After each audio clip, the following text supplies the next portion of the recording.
and to make sure that no one gets comboed. And now the supporters are going crazy as we are approaching the end of the drafting phase. Because, you know, like the Vexana is so good because of her AoE, her knockups, her CC, and of course with the Faramis, they are going to be clumping up with one another.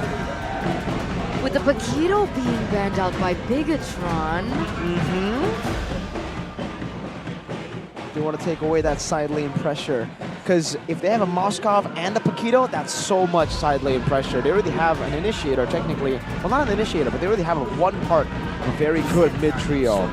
So having that Paquito power will be crazy. The chip, though, was left up for grabs, and now Mr. Audi TZ won't be on a pick-off hero single target, but it is still a pick-off hero, depends on how you use it.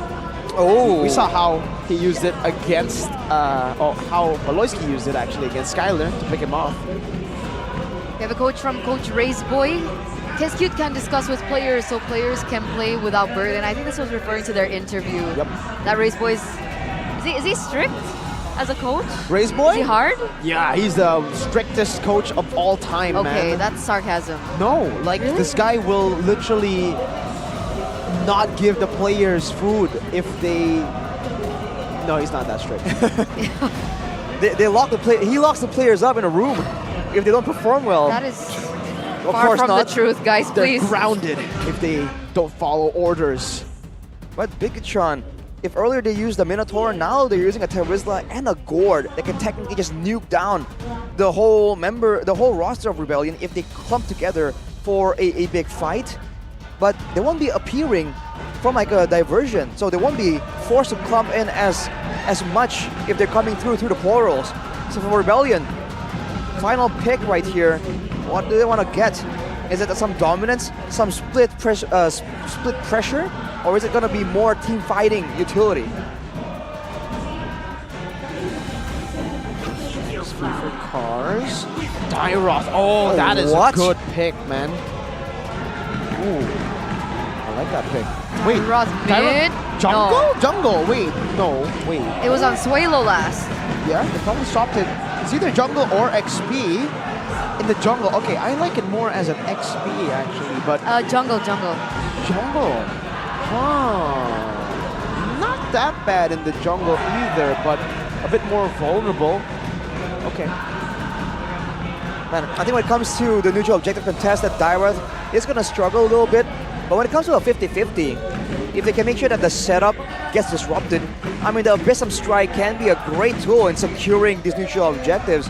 And in the jungle, you can bring that armor, that physical defense shred to a lot of different lanes, and especially against Terizla, that can be a great tool to really get your EXP laner ahead. But now we jump in the land of Dawn once again, ladies and gentlemen, for the second game of this best of 3 series. Rebellion looking to go for as many points as they can, looking for a 2-0 that will grant them a Giant Slayer title if they can pull this off. So here we are, ladies and gentlemen, game number 2 between the Blue Bulls and the Red Robots. One blue, one red, one a robot, one is a bull. Meow. Meow indeed, that is the battle that's cry not the Bulls. of the Bulls. No. Well, Audi TZ going with the concussive blast, so not the quantum charge which Beloyski used to be a lot more pesky, a lot more sustainable in the jungle.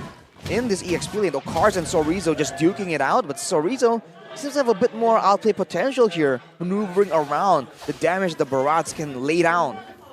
In that EXP lane, so the Terizla has a better time, right? Yeah. Should I would say be so. early on, but then later on when he gets his big guy stacks, it might change. Okay. But what about the gold lane? Bro lane. This is going to be farming for both these players. There's the emblem for GamesMax though, and D recognizes that he might be in danger. He's going to be in the thick and thin of the fight. So, tenacity for him.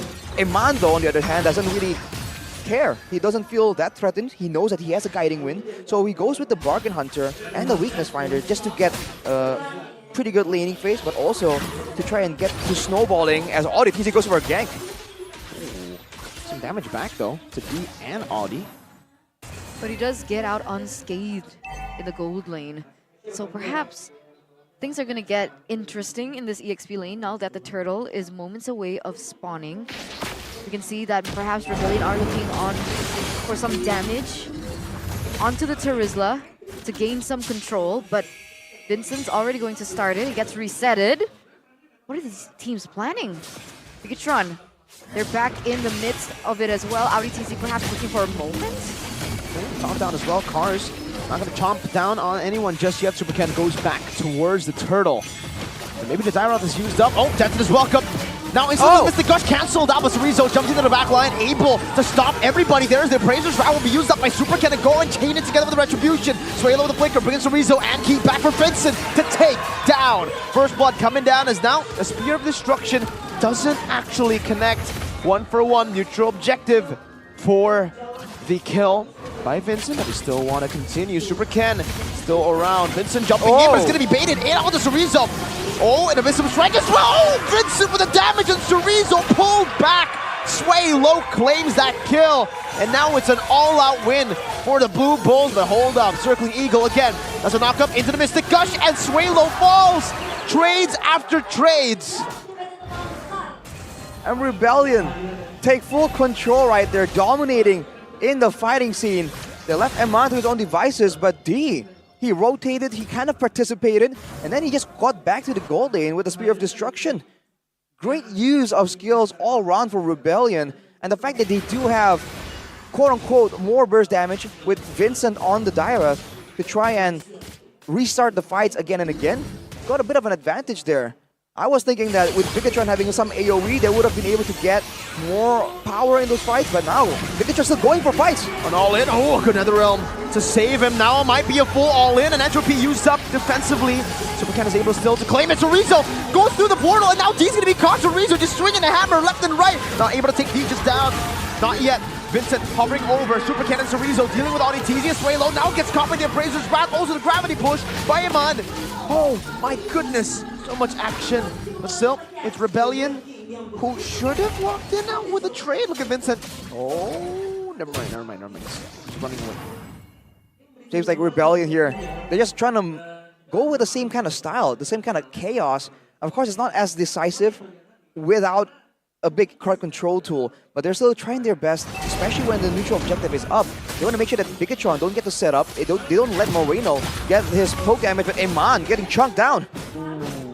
Yeah, that's a lot of damage being placed onto him, and now with the Corrosive Scythe, D does have a little bit more to play with, but now again, when this happened, you should what? D with a solo kill, and Super Ken with a retry win. That's his welcome. Use them as a Mystic Gush. Will be able to just melt them down. Cars very low, but still able to survive with the helmet in another round. But Audi TZ has been left all alone. Flickers back to another round, but they've actually outplayed Bigatron Alpha for a bit in HP bars. They don't get any more kills. And it's a win again for Rebellion, I believe. But the turtle goes to Bigatron. He gets a solo kill in the gold lane on Iman. It's technically a solo kill, but that's because Audi TZ has been in that lane, have been influencing it ever so slightly. But a great play by D to just know that everyone's on the top side and go for a big dive, but Key almost gets nuked down. For Bigatron, they're really falling behind in initiative, but the fact that Super Ken has been able to secure the 2 neutral objectives is definitely what's keeping these neutral fights kind of even. But even so, Rebellion are getting a great gold advantage, and they've taken a whole turret on the bottom side in the hands of D. And it's just like this Moskov might start snowballing out of control here if he starts participating in a lot of these skirmishes. See, the problem with having a chip on your team is that as soon as you get some towers, especially in the side lanes, in the mid lane, you get a lot more room to work with because of where the portals are placed. But we do have a game fun fact. Super Ken becomes the second most frequent player of Fredrin in MPL ID Season 13 with 12 picks and a win rate of 83%. That's a very high win rate, 80% at this level of a league. Will it falter? Ooh, it might go below 80%. We'll have to wait and see. Looking at the gold disparity, only 800 though. Considering that D was able to get a kill earlier and he has a turret, it's only a 600, 700 more or less gold difference. And they're actually kind of on curve, although of course D will reach the 2-item power spike first.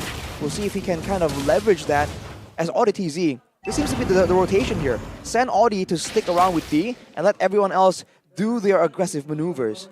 And that way, they ensure that the gold lane, there's the throw lane still, but Rebellion can kind of influence it, but still have a 4-man team trying to fight for the neutral objective. Mon picks up that item. I wonder if he'll make a difference. Oh! A win from Vincent, all-out win in the 50-50 battle. Chorizo in the midst of it all caught. Cars, no death to this welcome, and Super Ken wants to continue this fight now with a taunt down onto Audi Teasy, but another round comes down as well from Sway Low. They deal with it, Appraiser's Wrath into the Mystic Gush, Sway Low! Nope, he doesn't get out. Spear of Destruction to the back. Not going to try to take it there as Vincent gets taunted up, but Chorizo now it's caught on No Man's Land as he gets caught in the Spear of Misery. And is forced to flicker out, Sway Low with a 3-man!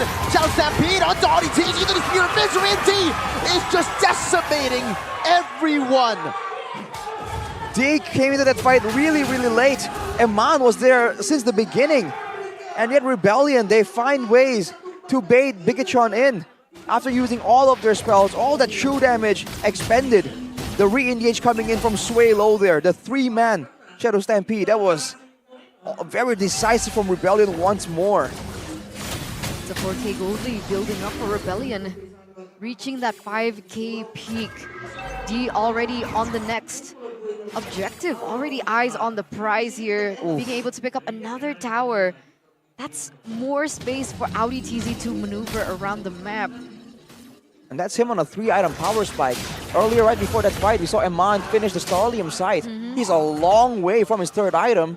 And this means that D has full control to just go aggressive in a lot of these fights. And he can still farm a lot more aggressively because of the potential backup that his team can provide from anywhere, and the fact that he has a global ultimate they can throw down from all the way across the map.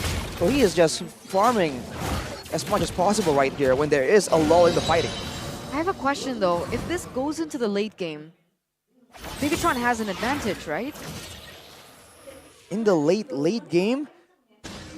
Oh wow, I feel like because there's true damage for both Marino and Eman, they do have a bit of an advantage, but they still have to play around the Netherrealm. I feel like that Netherrealm factor is what is becoming a bit of an equalizer in a full-on fight. And Rebellion, like Geekfam in the previous match, have that global presence, whereas for Bigatron, they're a bit more locked in how they want to approach these fights. So I think overall it becomes somewhat even, but when it comes out to a full-on fight, I feel like Bigatron has more to play around with when it comes to combos and AoE. What are they planning? Are they looking for a potential backdoor? Moscow? Definitely looks like it. You want to try to go for that turret, constantly put on pressure to Bigatron Alpha, knocking on their base. Oh, hang on. The bottom lane, they're actually going to go on to D, who's very, very low. D! Wow. Holy moly! With the outplay, the Spear of Destruction, D! With a double kill! Outclassing Eman and Key. He was that. What? What a monster! 403. Eman and Key gets taken down. That's insta value for Rebellion. Being able to get way more value and being able to pick up this Lord. What? That was disgusting, man. There's no way it should have played out like that. The Mathilda and Natan play attempt from Bigatron immediately shut down. And with that, also the Lord. Rebellion now. It's all about that siege. Technique for Bigatron, the high ground is still very real. With a Gourd, with a Natan, and with Chorizo that can deter any kind of dive to stop the wave clear. But 8K gold lead for Rebellion, and D is just getting further and further out of control already on the Malefic Roar before Eman can even finish that Holy Crystal. I still can't get over that. I still can't get over that. He should have died in that Mystic Gush coming in from Moreno, but he was able to dodge out of it, gain some more momentum and HP, and then he speared back in onto Eman. And there we go, another play. Gonna flicker as well. Oh my god, where did Super Ken go? Eman with Entropy, trying to go back and kite back. Clearing out the Lord for now, defending for now, but it's a 9,000 gold lead in the hands of the Rebellion. They're marching down against Bigatron Alpha. It seems like Rebellion's still waiting to re-engage now. Even Chorizo getting another down. Chorizo, oh my god, everybody's just melting down before they could even react to anything. That's key.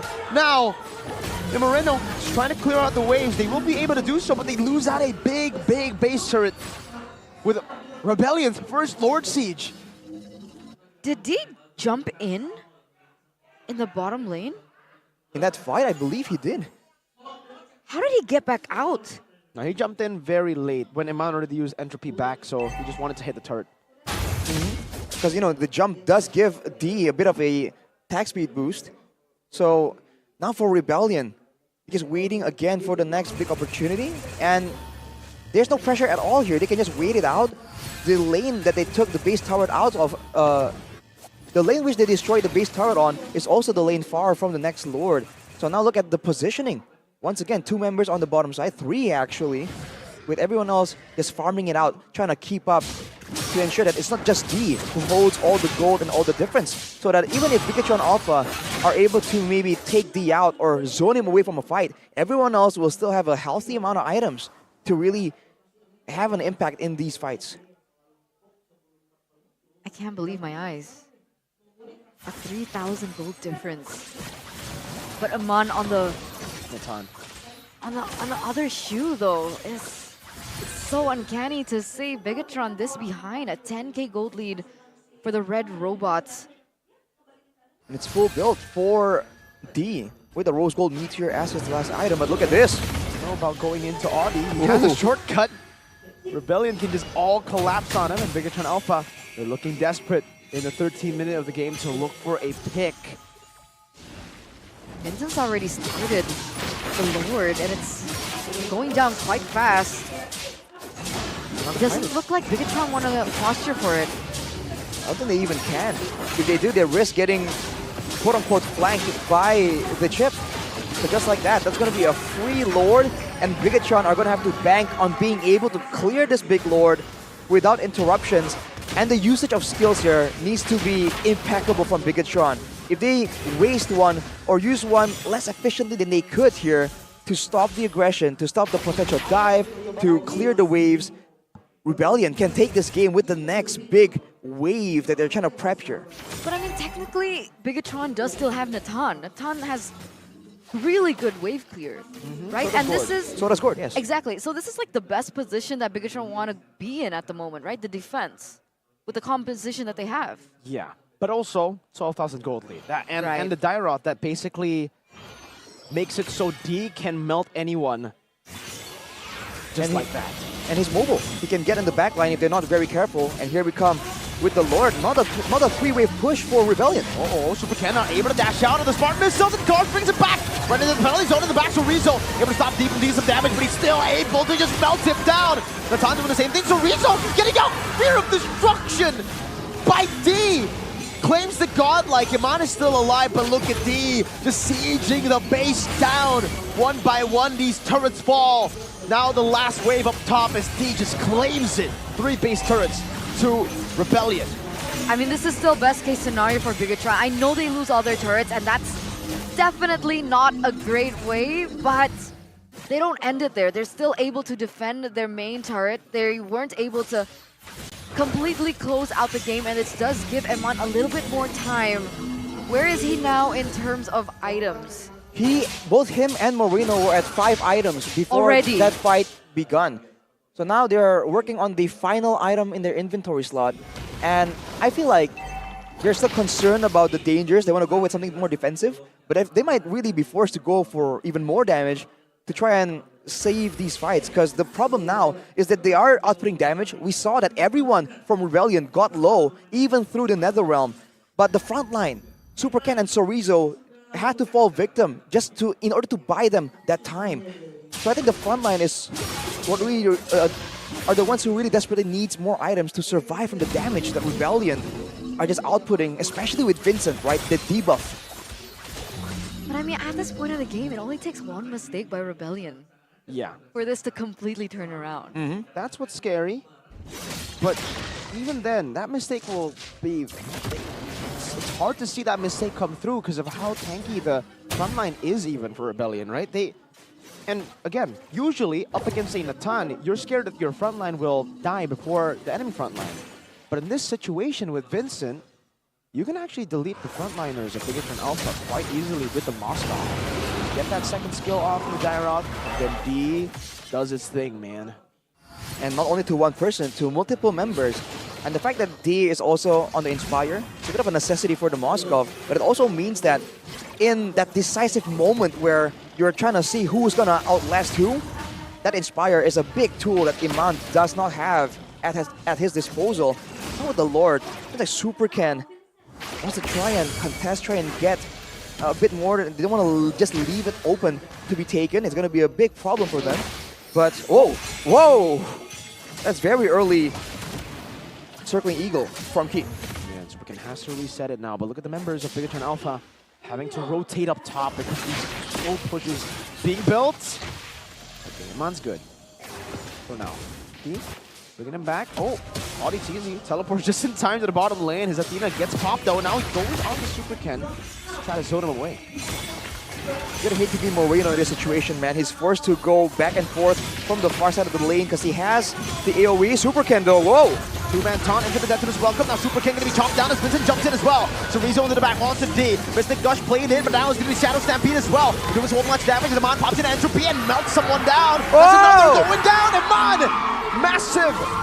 Now in the 18th minute of the game, but look at the mini wave.